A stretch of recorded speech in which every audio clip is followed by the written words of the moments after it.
Welcome back to today's video. As you can see, we have a lovely guest back at Thuja Hill again today, and that is my mother.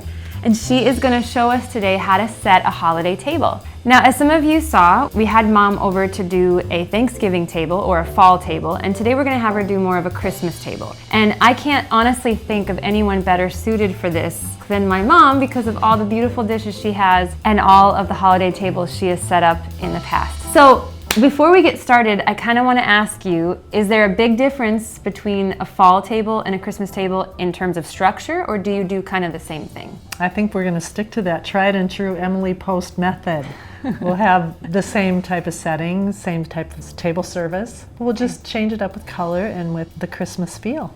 Wonderful. Growing up, I do remember us having dinner parties and people over for holidays and whatnot. Can you give us some tips about what are some of the best ways to get ready for a holiday party? Like if you're hosting a dinner party for 6, let's just say, what would you advise our viewers and me to do in advance? Do you have any tips? I'm sure you do. I rely on the lowly Post-it note. Oh, me too. Gotta have that list. I think first of all, decide who's coming, what do they like to eat, when will it be? Will it be noon? Will it be evening? Will it be an afternoon? That will gauge maybe what type of dishes you use. If you're having a soup, of course, you'll have a soup bowl and not the big dinner plate and things like that. So timing, people, what you're celebrating is all part of it. That sounds great. Another thing I'd like to know is, do you set up your table the day before your guests are coming, or do you do it 20 minutes before they come? Like, what's your method for setting up, or what was your method for setting up before guests came? Because I have a lot of tableware and different choices, I like to do it before so that I can choose. I don't really like that glassware. And I'm a dish-aholic, so not everybody wants to have anything but a white plate or a certain style. I have a lot of different looks going. So there's a casual look, there's a more dressy table. So I often would do it the day before just to have it out of the way. I had a separate dining room. That was nice too, because you aren't living around your dishes. So it depends on what you're able to do. That makes sense. I kind of like that idea of doing it the day before too, or at least the morning of, so that that's like the last thing you need to think about. Do you have any favorite Christmas dishes? I mean, you have so many, I'm sure they're hard to choose, but if you could pick one, what's your favorite? I guess my all-time favorite would be the old English Spode Christmas tree pattern. It's classic, it's ancient. Yes. And it's really basically only for the month of December though. The turkeys go away end of November, and then Hearts and Pines used to come out. That's a Porsgrunn pattern I had that was just basically the red hearts and the pine around the edge. Oh, I remember those. That's more a very Scandinavian look, and that was all my winter go-to, along with Friendly Village, the Johnson Brothers Friendly Village. For the Christmas table, I love the Christmas tree pattern. Yes. I actually have Friendly Village. Let me grab it out.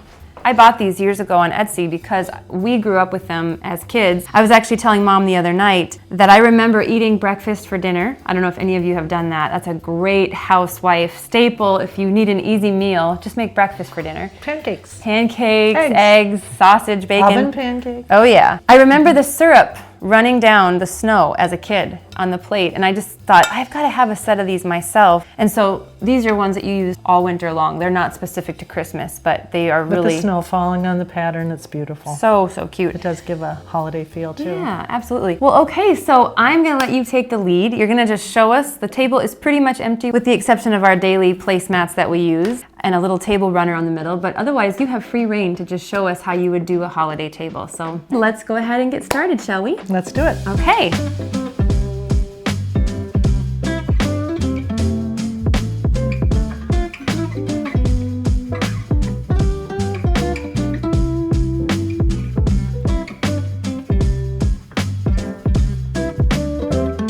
All right, so we've got our tablecloth. What's next? What's next is that we've selected our china for the night or the day. This is the English Spode Christmas tree pattern. And we'll just put these on because we know we're having food. We're gonna eat. Food is good. We're gonna also maybe have the Swedish rice that I always make at Christmas. So therefore, I think we'll have a bowl tonight. Okay. Today. Excellent. So the bowl will sit in the middle? Is that the idea? We'll see. Okay.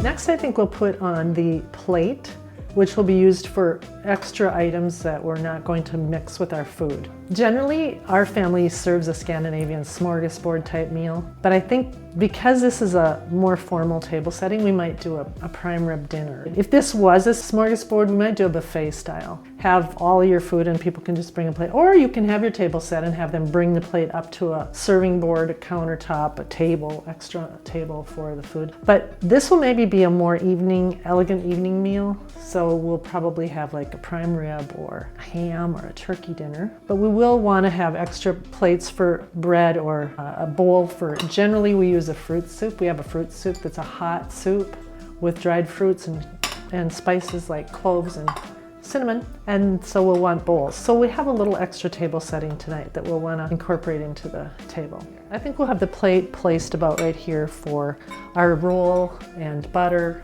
and any extra thing you don't want to have in the gravy or the cream potato mixture, whatever we choose to have for this menu. The food has a separate place to be in.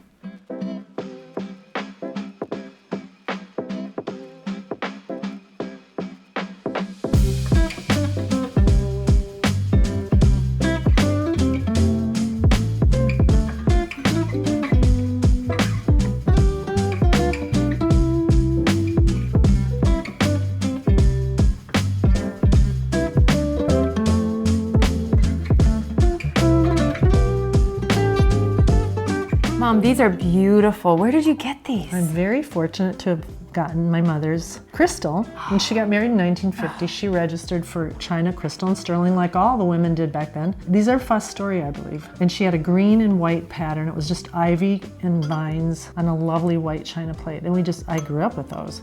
But we had these at every meal. Well, when she passed away, I got these, and they go just fabulously with the hearts and pines, and also with this Christmas tree pattern. So we're gonna use these. They're very festive for Christmas. So cute. I How love them sweet for water. to have her memory. Grandma Betty, she is the grandma I spoke of in the Sandbachel video, the one who loved Christmas goodies, and actually the fruit soup recipe is something she loved as well. That her grandmother made. So Grandma Betty's grandmother, Grandma Betsy, was where the fruit soup came from. Yes. Okay, that's so fun. I actually have her berry bowl that they always served the fruit soup in. It's in storage somewhere. It's a lovely footed glass bowl, tall, pedestal type bowl, with a domed cover. It's so nice. Oh, that's so sweet. And we always used it for fruit soup.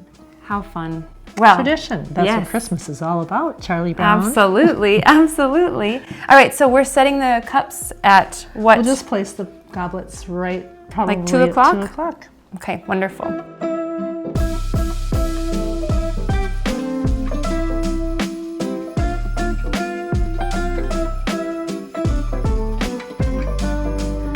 So you said next we're doing the wine glasses, right? If we want a glass for wine, we should probably put those on next. I really like that you chose these. These are French little wine goblets because they don't compete with the water glasses. My thought was that if this clear glass would have been the same height, it probably wouldn't have looked good. But as it is, they stand just a little bit off of one another, and I think that's such a great touch. So well done, Mom. I think it is. I think these are lovely. I really enjoy those. Yeah, that'll be a great look. So wine and water, is that right? That's what I would do. That's what you would do. Okay, great. Let's do that.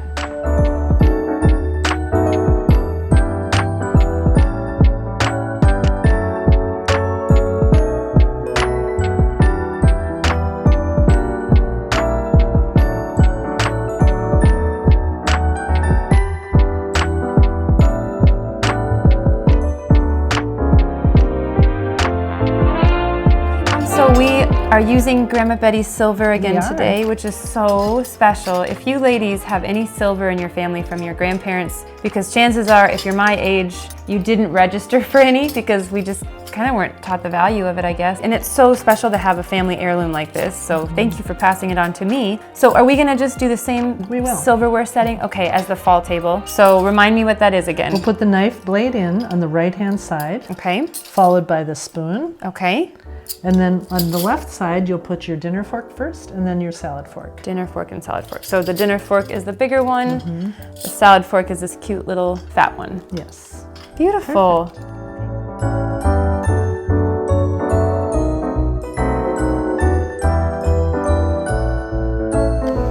Okay, Mom, so next, cups and saucers? We always had cups and saucers on our table, partly because we had them, but also because somebody always had something hot to drink. I love that. For Christmas, it'll be hot cider or an eggnog or coffee or tea, something that we'll want a cup and saucer for. And as long as we're setting, we might as well get the table service put together, get it on, ready to go. I love that because I think I mentioned in the fall tablescape video that I've never put cup and saucer on the table, and I think that's such a good idea. It's just one less thing to have to bring to the table when your guests are done eating. I think it's brilliant. So great, let's do that. All right, I'm going to put this alongside the spoon because we have a lot going on this table, as you can see, with our water, wine, and now our third beverage cup. That will be just alongside your spoon on the right-hand side.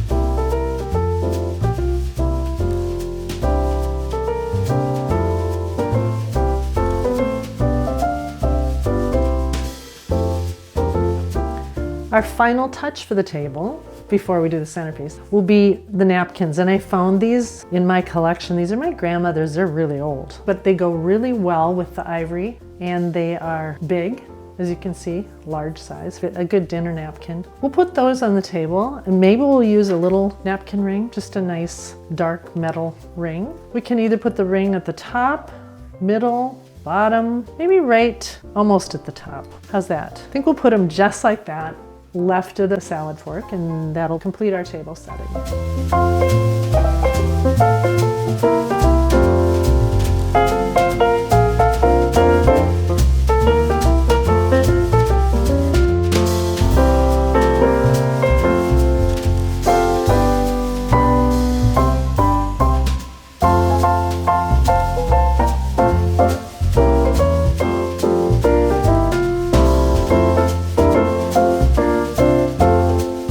What's next, Mom?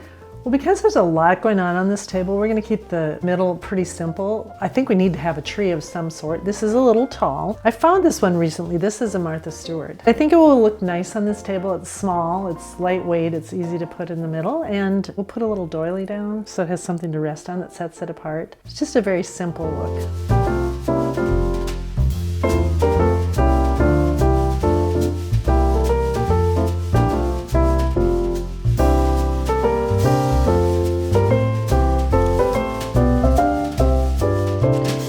Okay, Mom, so obviously we have to have some kind of light on the table. Always have candles, always. Yes. I love your iron candlesticks, and I think they'll be great with the iron napkin rings that we have. Oh, good point. We'll kind of pull that all together. That's cute. I'd like to top it off with a little bit of holly. I love that holly grows so profusely here. I was able to find some holly near me, and I've got some that we can put on the table just for a little touch. You'll see there's some artificial holly there, but we're going to actually add some real sprigs stuff, just to tie the whole look together. Let's place the candles. Okay. And then I'd like to add maybe a couple of pine cones, maybe even some of that holly over there. Wonderful. To tie it all together. All right, let's do that.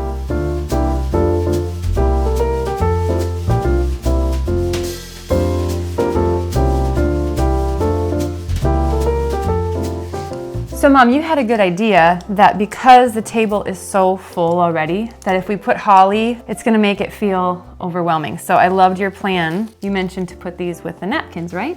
I thought we could stick a little candy cane in each ring. So cute. And then maybe a little sprig of holly in the hole.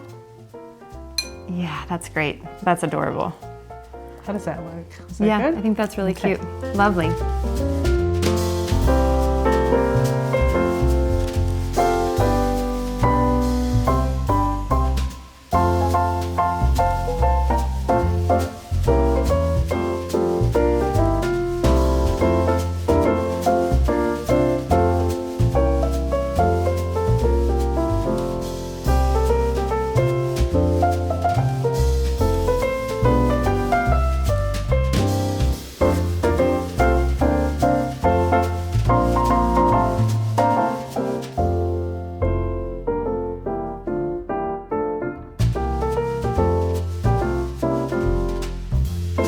Wow, Mom, this looks amazing. It's festive, isn't it? I love it. I can't wait to eat on this. I know. This is so wonderful. I don't have the fruit soup ready or the rice, but no, I think it's actually Friday night pizza tonight. We're not necessarily that close to Christmas, but close enough that we can be thinking about how to decorate for the holidays. So friends, I really hope that you enjoyed today's video. I know for me, this is always a good lesson in learning how to decorate a beautiful holiday table. I am so thankful, Mom, for your expertise and that you shared your wisdom with us today and your dishes. Thank you for that. And I hope that you all have a great time setting up your home and getting ready for the Christmas season ahead. And as usual, I thank you so much for joining me on today's video, and I look forward very much to seeing you in the next one. Goodbye for now.